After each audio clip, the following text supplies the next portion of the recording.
నమస్తే, నేను మీ సతీష్. ఎన్నికల ముంగట జగన్మోహన్ రెడ్డి ప్రభుత్వానికి హైకోర్టులో ఊహించని షాక్ ఎదురైందంటే తాజా పరిణామాలు చూస్తే మాత్రం అవుననేటువంటి సమాధానమే వినిపిస్తూ ఉంది. మరి ఏమిటా పరిణామాలు, ఏ విధంగా జగన్మోహన్ రెడ్డి ప్రభుత్వానికి హైకోర్టులో ఎదురు దెబ్బ తగిలింది అని చూస్తే, ప్రధానంగా ఆంధ్రప్రదేశ్లో జగన్మోహన్ రెడ్డి ప్రభుత్వం ఏర్పడినాటి నుంచి కూడా ఏ విధంగా జగన్మోహన్ రెడ్డి ప్రజాధనాన్ని దుర్వినియోగం చేస్తున్నారు, అందులో ముఖ్యంగా చూసుకుంటే ఈ రోజున జగన్మోహన్ రెడ్డి సొంత పత్రిక, సొంత ఛానల్ అయినటువంటి ఆ సాక్షి మీడియాకి ఏ విధంగా ప్రజాధనాన్ని దోచిపెడతా ఉన్నారు అనేటువంటి అంశాలు చాలా సందర్భాల్లో మనం చూసాం. ప్రతిపక్షాలు కూడా అనేక సందర్భాల్లో విమర్శలు గుప్పించినటువంటి పరిస్థితి. అయితే ఈ అంశం పైన ఏదైతే జగన్మోహన్ రెడ్డి ప్రజాధనాన్ని తన సొంత పత్రికకి, సొంత ఛానల్కి దోచిపెడతా ఉన్నారు, అంటే లూటీ చేస్తూ ఉన్నారు, లూటీ చేసి దాన్ని వాటికి దోచిపెడుతున్నారు అంటూ ఒక ప్రజా ప్రయోజన వాద్యం అంటే పిల్ ఆంధ్రప్రదేశ్ హైకోర్టులో దాఖలైంది. దానిపైన ఈ రోజున విచారణ అయితే జరిగినటువంటి పరిస్థితి. విచారణలో భాగంగా ఈ రోజున ధర్మాసనం ఇచ్చినటువంటి తీర్పు ఏదైతే ఉందో అది జగన్మోహన్ రెడ్డికి ఒక చెంపపెట్టుగాను, ఒక ఎదురు దెబ్బ తగిలినట్లుగా అయితే ఈ రోజున ప్రతిపక్షాలు కానీ రాజకీయ విశ్లేషకులు కానీ అభిప్రాయపడుతున్నటువంటి పరిస్థితి. ప్రధానంగా చూస్తే గడిచిన 5 ఏళ్లలో ఏ విధంగా తన సొంత ఛానల్ లేదా తన సొంత పత్రిక జగన్మోహన్ రెడ్డి ఏ మేరకు దోచిపెట్టారు అనేటువంటిది కూడా అనేక సందర్భాల్లో చెప్పుకున్నాం. కానీ ప్రధానంగా ఈ పిల్ దాఖలు చేసినటువంటి క్రమంలో మాత్రం దానికి సంబంధించి ఒక స్పష్టత కూడా వచ్చినటువంటి పరిస్థితి. దాదాపు 4,000 కోట్ల రూపాయలు ఈ 5 ఏళ్ల కాలంలో జగన్మోహన్ రెడ్డి సాక్షి పత్రికకి, సాక్షి ఛానల్కి దోచిపెట్టారు. ఏ విధంగా అంటే ప్రకటనలు అనేటువంటిది ఏ విధంగా ఇస్తారు, ప్రధానంగా చూసుకుంటే న్యూస్ పేపర్లకు సంబంధించి ఆర్ఎన్ఐ ఏదైతే ఉంటుందో ఆర్ఎన్ఐ గైడ్లైన్స్ ప్రకారంగా చూస్తే ఏ న్యూస్ పేపర్లకు కానీ, పత్రికలకు కానీ, లేదంటే ఛానల్స్కి కానీ యాడ్స్ ఇచ్చేటప్పుడు వాటి సర్క్యులేషన్ అనేటువంటిది బేస్ చేసుకుంటారు. అంటే ఆ పేపర్కి ఏ మేరకు, ఒక రాష్ట్రంలో చూసుకుంటే ఏ మేరకు అక్కడ వాటిది సర్క్యులేషన్ ఉంది, అంటే ఏ మేరకు కొనుగోలు జరుగుతూ ఉంది, ఎంతమంది కొనుగోలు చేస్తున్నారు, ఆ కొనుగోలు చేసి ఎంతమంది ఆ పత్రికను చదువుతారు అనేటువంటిది సర్క్యులేషన్గా చూస్తూ ఉంటాం. ఆ సర్క్యులేషన్ ఆధారంగా మొదటి స్థానంలో ఉన్నటువంటి పత్రికలకి ఒక గ్రేడ్ అంటే ఏ గ్రేడ్ గాను, అలాగే రెండో స్థానంలో ఉండేటువంటి వాటికి బి గ్రేడ్గా, మూడో స్థానంలో ఉండేటువంటి వాటికి సి గ్రేడ్గా, అలాగే చిన్న పత్రికలు అని చెప్పేసి కూడా చెప్తూ ఉంటాం. ఏవైతే కేవలం ఒక జిల్లాకో ఒక ప్రాంతానికో పరిమితమైనటువంటి వాటిని అక్కడ స్థానికంగా ఉన్నవి చిన్న పత్రికలుగా కూడా వాటిని అభివర్ణిస్తూ ఉంటారు. ఈ క్రమంలో ప్రభుత్వాల నుంచి ప్రకటనలు ఆ పత్రికలకు కానీ, ఆ ఛానల్స్కి కానీ ప్రకటనలు ఇచ్చేటువంటి క్రమంలో ఈ గ్రేడింగ్ ఆధారంగా ఆ పత్రికలకి యాడ్స్ ఇస్తారు. ఉదాహరణకు చూస్తే ఈ రోజున తెలుగు రాష్ట్రాల్లో ఈనాడు పేపర్, దానికి ఉన్నటువంటి సర్క్యులేషన్ గురించి ప్రత్యేకంగా చెప్పక్కర్లేదు.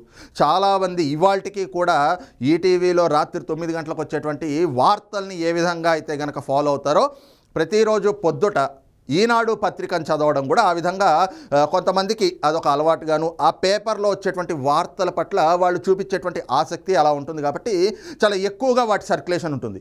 ఆ క్రమంలోనే చూసుకుంటే ఆంధ్రజ్యోతి ఉంది, ఇది వరకు చూసుకున్నట్లయితే వార్త ఉండేది, అలాగే ఆంధ్రభూమి, ఈ రకమైనటువంటి పత్రికలు, అనేక పత్రికలు ఉన్నాయి. జగన్మోహన్ రెడ్డి తన తండ్రి అధికారంలోకి వచ్చిన తర్వాత పెట్టినటువంటి ఒక అవినీతి పత్రిక, అవినీతి ఛానల్ ఒకటి ఉంది, ఆ సాక్షి ఛానల్, ఆ సాక్షి పత్రిక.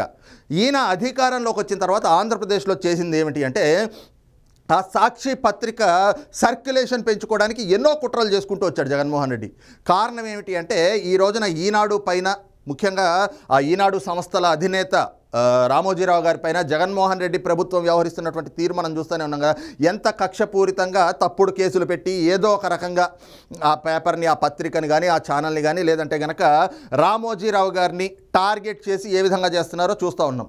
అదే క్రమంలో వాళ్ళ ఆర్థిక మూలాలు దెబ్బ కొట్టాలి. ఎందుకు అంటే ప్రభుత్వంగా జగన్మోహన్ రెడ్డి చేస్తున్నటువంటి తప్పిదాలన్నింటినీ కూడా ఆ పత్రిక కానీ, ఆ ఛానల్ వేదికగా వాళ్ళు బయట పెడతా ఉన్నారు.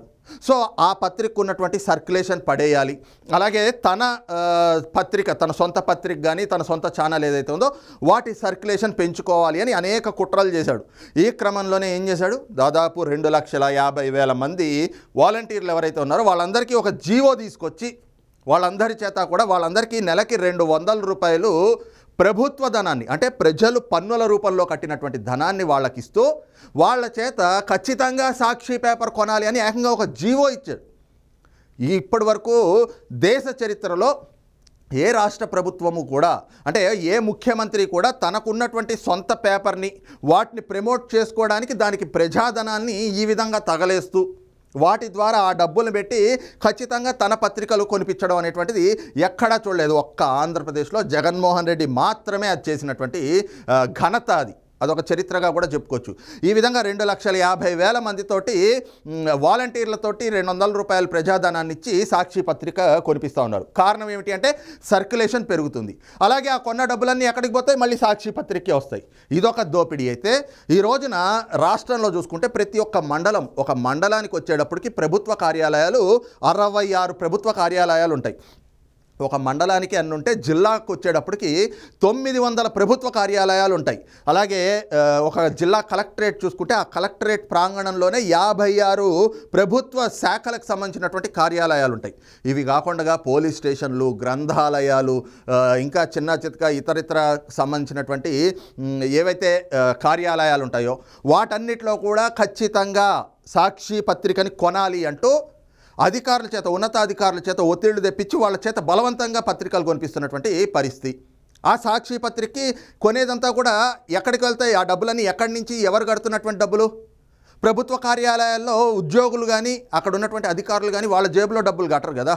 వాళ్ళకి మిస్లీనియన్స్ అని చెప్పేసి ఏదైతే రోజువారీ ఖర్చుల కింద మనం చెప్పుకుంటే పాకెట్ మనీ, పెట్టి మనీ ఏదైతే ఉంటుందో అలాంటివి ఉంటాయి. ఆ మిస్లీనియస్లో అది కూడా ప్రజాధనమే, ప్రజలు పన్నుల రూపంలో కట్టిందే. ప్రభుత్వ కార్యాలయాల్లో టీ కాఫీ ఖర్చులకి, పేపర్లు కొనడానికి వీటికి ప్రభుత్వమే వెచ్చిస్తూ ఉంటుంది. అందులో నుంచి ఆ డబ్బులు కూడా సాక్షి పత్రిక కొనాలి. వాటి ద్వారా కూడా ఆ దోపిడీని తీసుకొచ్చి సాక్షి పత్రికకి ఇచ్చుకోవాలి. ఇవన్నీ పక్కకు పెడితే ఈ రోజున ప్రతి ఒక్క బటన్ నొక్కుడు కార్యక్రమం ఉంటాడు జగన్మోహన్ రెడ్డి. ఉదాహరణకి అమ్మ ఒడి తీసుకుందాం. ఆ అమ్మ ఒడి డబ్బులు ఒక్కసారి ఆ బటన్ నొక్కడం, ఒక్కసారి నొక్కరు. సంవత్సరంలో 4 సార్లు ఆ బటన్ నొక్కుతారు. ఒక్కొక్క పథకానికి కూడా, ఆ నవరత్నాల్లో ఉన్నటువంటి పథకాలన్నిటికీ కూడా ఒక్కో పథకానికి 4 సార్లు బటన్ నొక్కుడు కార్యక్రమాలు అని చెప్పేసి ఆ పథకాలకి బటన్ నొక్కే కార్యక్రమానికి సంబంధించినటువంటి ప్రకటనలు కూడా సాక్షి పత్రికలో మెయిన్ పేజ్, ఒక మెయిన్ పేజ్లో యాడ్ అయ్యాలి అంటే ఈ రోజున తక్కువలో తక్కువగా సాక్షి పత్రికలో అయితే కనుక 25 లక్షల రూపాయలు. గతంలో చూసుకుంటే ఈనాడు లాంటి వాటికి, ఎందుకంటే ఏ ప్రభుత్వాలు ఉన్నా కూడా ఫస్ట్ సర్క్యులేషన్లో ఉన్నటువంటి వాళ్ళకి ఇస్తారు. ఈ రోజున కావాలని చెప్పి ఈ విధంగా ప్రభుత్వ ధనం అంటే ప్రజాధనంతో సాక్షి పత్రికని అధికారుల చేత, వాలంటీర్ల చేత, ఉద్యోగస్తుల చేత కొనిపించి సర్క్యులేషన్ పెంచుకుని ఈ రోజున ఒక్కొక్క పథకం 4 సార్లు బటన్ నొక్కి 4 సార్లు కూడా సాక్షి పత్రికకి యాడ్లు ఇచ్చుకోవడం, ఫ్రంట్ పేజ్ యాడ్లు. ఇవి కాకుండా సాక్షి ఛానల్లో కూడా మళ్ళీ యాడ్లు, వాటికి సపరేట్గా దోచిపెట్టడం. ఈ రకంగా తన పత్రికకి, తన ఛానల్కి ప్రకటనల రూపంలో దోచిపెడుతున్నటువంటి సొమ్ము, అలాగే ఈ పత్రికలు కొనిపించడానికి ప్రజా ధనాన్ని వాడినటువంటి సొమ్ము, ఇదంతా కలిపితే మొత్తం 4,000 కోట్ల రూపాయలు ఈ 5 ఏళ్లలో జగన్మోహన్ రెడ్డి సాక్షి పత్రికకి ప్రజాధనాన్ని దోచిపెట్టాడు. అందుకోసం లూటీ చేస్తున్నాడు. అధికారాన్ని అడ్డం పెట్టుకుని లూటీ చేసి దోచిపెడతా ఉన్నాడు. ఇదే అంశాన్ని గతంలో ప్రతిపక్షాలు కూడా విమర్శించినాయి.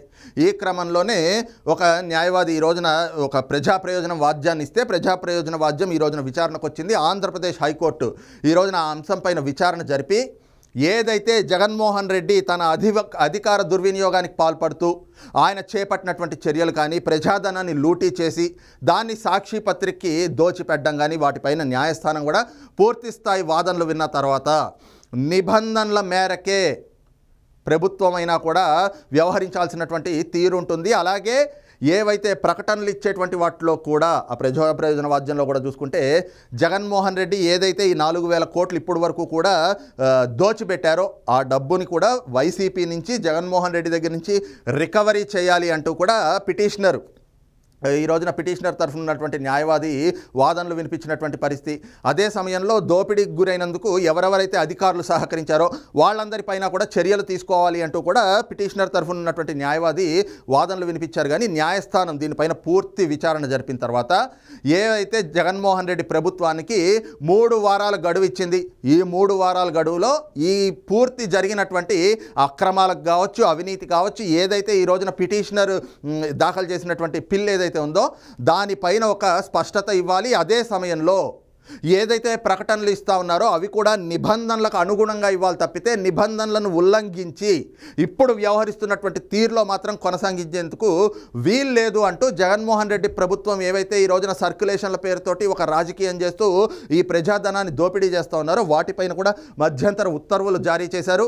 ఈ క్రమంలోనే జగన్మోహన్ రెడ్డి ప్రభుత్వానికి 3 వారాలు గడువు ఇచ్చి ఈ 3 వారాల్లో వీటికి స్పష్టమైనటువంటి సమాధానం కూడా చెప్పాలి అన్నటువంటి ఆదేశాలు జారీ చేశారు.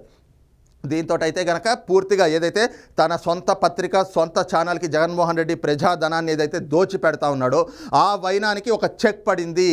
ఎన్నికలకి మరి కొద్ది రోజులు ఉండగా ఇప్పటికే జగన్మోహన్ రెడ్డి చేస్తున్నటువంటి తప్పులు కానీ తడకలు కానీ అవినీతి అక్రమాలు కానీ ప్రతి ఒక్కటి ఒక్కొక్క అంశంగా బయట పడతా ఉంది. ఈ క్రమంలోనే తాజాగా తన పత్రిక 5 ఏళ్లలో తన చేతిలో ఉన్నటువంటి అధికారాన్ని అడ్డం పెట్టుకుని ఏ విధంగా ప్రజాధనాన్ని దోచిపెట్టాడో అది కూడా ఈ రోజున ఆంధ్రప్రదేశ్ హైకోర్టు సాక్షిగా బట్టబయలైంది అనేటువంటి అభిప్రాయాలు కూడా ఈ రోజున రాజకీయ విశ్లేషకుల నుంచి వ్యక్తమవుతున్నటువంటి పరిస్థితి. మరి ఈ అంశంలో న్యాయస్థానం ఇచ్చినటువంటి తీర్పు కూడా జగన్మోహన్ రెడ్డికి ఒక చంపపెట్టుగా కనిపిస్తూ ఉంది అన్నటువంటి అభిప్రాయాలు కూడా వ్యక్తమవుతూ ఉన్నాయి. మరి ఈ అంశం పైన మీ అభిప్రాయం ఏమిటి అన్నది కూడా కింద కామెంట్ సెక్షన్లో మెన్షన్ చేయండి. Thank you.